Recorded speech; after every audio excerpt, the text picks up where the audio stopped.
Assalamualaikum warahmatullahi wabarakatuh. Selamat pagi. Pada hari ini izinkan saya untuk melaksanakan tugas dari modul 3.1, yaitu tentang kasus dilema etika dan bujuk moral. Selamat pagi Bu Ida. Selamat pagi Pak Uki. Oke. Sebelumnya saya mohon izin untuk mewawancarai jenengan terkait dengan penyelesaian kasus dilema etika dan bujuk moral. Oke. Bu Idat ini beliaunya adalah kepala sekolah SD Tambak Sari, Kecamatan Kraton, Kabupaten Pasuruan. Oke. Begini Bu Idat,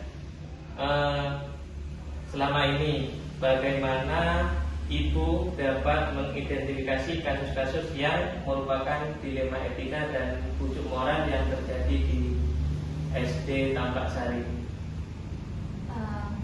Ini ya Pak Uki ya, sebagai seorang pemimpin di sebuah instansi pendidikan atau di lembaga, itu pasti akan menemukan beragam kasus apapun itu yang akan dihadapi oleh pemimpin. Baik itu kasus yang keduanya benar tetapi saling bertentangan, yang dikenal sebagai dilema etika, ataupun kasus yang salah satunya itu benar dan lainnya salah. Kedua kasus tersebut harus dapat diidentifikasi dengan benar agar tidak ada kesalahan dalam pengambilan keputusan. Jadi cara saya untuk mengidentifikasi masalah tersebut dengan cara memahami masing-masing kasus. Tentu saja untuk memahami kasus tersebut saya harus berkomunikasi dengan pihak-pihak yang terkait atau terlibat. Jadi setelah permasalahan sudah dipahami, maka saya perlu melakukan beberapa hal untuk bisa memetakan apakah kasus tersebut itu merupakan dilema etika ataupun bujukan moral. Untuk itu perlu dilakukan dibuatkan daftar pertanyaan mengenai identifikasi permasalahan tersebut. Syarat sebuah kasus merupakan itu dilema etika jika kedua masalah yang berbenturan tersebut tidak melanggar hukum dan serta norma-norma yang berlaku atau menimbulkan ketidaknyamanan sosial. Jika kasus yang diidentifikasi itu lolos, maka dipastikan itu adalah dilema etika. Jika tidak, maka itu termasuk bujukan moral. Itu Pak Uki. Berarti harus dipilah-pilah gitu. Iya.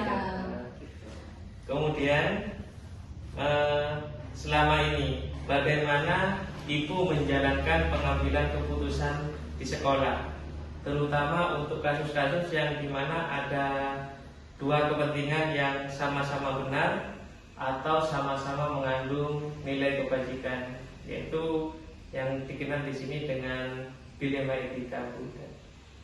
Untuk kasus dilema etika itu sendiri,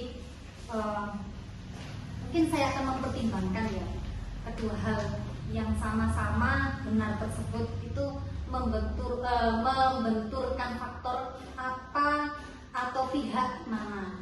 Jadi apakah kepentingan per orang itu atau banyak orang itu mengandung nilai-nilai kebenaran, ataukah kesetiaan, rasa adil, ataukah belas kasihan. Jadi itu kita bisa mempertimbangkan itu apakah bisa berdampak untuk saat ini atau seterusnya. Oke. Kemudian langkah-langkah atau prosedur seperti apa yang biasa Ibu lakukan selama ini untuk menyelesaikan kasus-kasus dilema etika tersebut? Langkah-langkah atau prosedur seperti apa yang bisa saya lakukan selama ini itu dari suara hati atau nalar ya, nalar. Jadi nalar suara hati itu harus sejalan untuk memilih itu benar. Yang paling kecil mudaratnya atau yang besar manfaatnya. Jadi kita harus memilih dulu yang mana yang sesuai dengan hati kita itu benar, banyak benarnya atau banyak salahnya. Dengan mempertimbangkan itu kepentingan untuk peserta didik atau tidak. Jadi berhubungan dengan peserta didik atau tidak. Keputusan itu bisa ditinjau kembali sehingga keyakinan kebenaran itu ada, dan insya Allah dalam bimbingan Allah, maka keputusan itu akan bisa kita ambil dengan cara tanggung jawab. Oke, bagus sekali ternyata pengambilan keputusannya.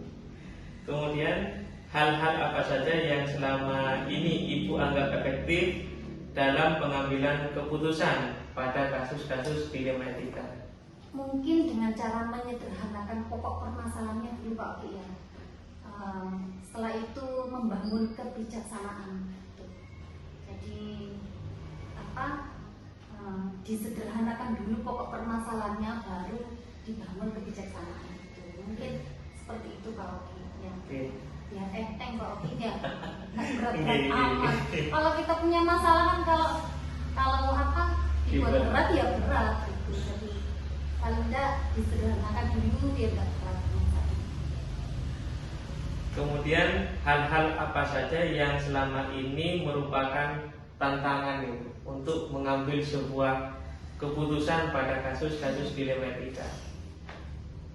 Untuk tantangan, hal-hal apa saja yang merupakan tantangan dalam pengambilan keputusan? Mungkin hasil keputusan itu kadang tidak semua orang bisa menerima ya Pak Oki ya.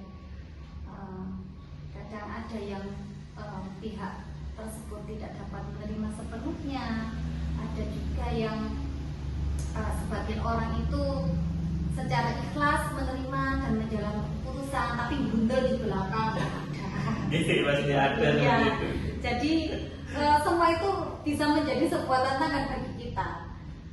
Serta kalau kita bisa menjalankan istiqomah, menjalankan keputusan itu dengan cara istiqomah, insya Allah keputusan itu bisa disepakati bersama. Terus ini Ibu, apakah Ibu memiliki sebuah tata kelola atau jadwal tertentu dalam sebuah penyelesaian kasus dilema etika? Apakah Ibu langsung menyelesaikan di tempat atau memiliki sebuah jadwal untuk menyelesaikannya? Bentuk atau prosedur seperti apa yang kira-kira Ibu jalankan terkait dengan kasus dilema etika tersebut? Saya tidak ada Pak Oki, tidak ada jadwal tertentu dalam menyelesaikan sebuah kasus, karena prioritas kasus mana yang harus diselesaikan secepatnya tergantung dari jenis kasusnya. Karena pentingnya kasus tersebut diselesaikan secepatnya agar tercipta lingkungan yang sehat dan kondusif dalam sebuah warga yang ada di sekolah tersebut. Berarti tidak ada jadwal tertentu, Saya kira tidak ada Pak Oki. Jadi yang mana yang harus diselesaikan dulu secepatnya. Jadi kalau misalkan ada masalah yang memang itu sifatnya urgent, ya harus langsung segera kita selesaikan gitu, biar tidak ada permasalahan selanjutnya. Iya. Jadi seperti itu.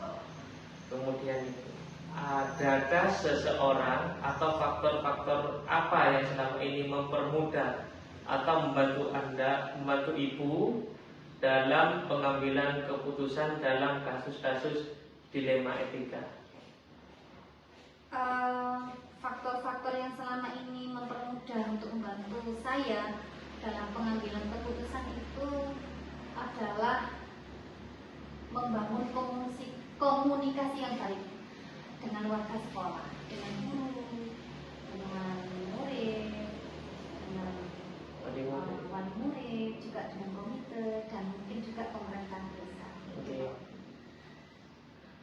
Kemudian dari hal yang telah disampaikan, kira-kira pembelajaran apa yang dapat Ibu petik dari pengalaman Ibu dalam pengambilan keputusan dilema etika yang ada di SDN Tambak Sari. Dalam mengambil sebuah keputusan, maka mengidentifikasi jenis kasus harus bisa dilaksanakan atau dilakukan itu lebih awal dengan melakukan pengujian, lalu melakukan pengujian benar lawan benar untuk dapat menentukan paradigma apa yang akan kita pilih sehingga keputusan itu bisa diambil sesuai dengan prinsip-prinsip yang tidak merugikan siswa. Intinya untuk menjadi seorang pemimpin itu harus selalu bijaksana ya Bu. Untuk Ya, memang harus dalam tapi- pengambilan ya. sebuah keputusan. Jadi tidak langsung gerusa-gerusu Ya, betul dalam sekali. pengambilan keputusan. Oke, itu Ada saja. lagi Pak Oki? Sudah cukup Bunda. Terima kasih atas waktunya. Semoga saya tidak mengganggu waktu Ibu. Tidak Pak Oki. Oke, kalau begitu saya mohon izin pamit karena saya ada tugas lain. Terima kasih atas waktunya. Selalu buat Pak Oki, semoga dilancarkan semuanya tugas-tugasnya, Iya. semoga amanah sesuai Amin. dengan apa ya logo ya Pak, logonya guru penggerak ya Pak Oki, Iya. atau motonya ya, Fotonya tergerak, bergerak menggerakkan. Oke, terima kasih. Assalamualaikum warahmatullahi wabarakatuh.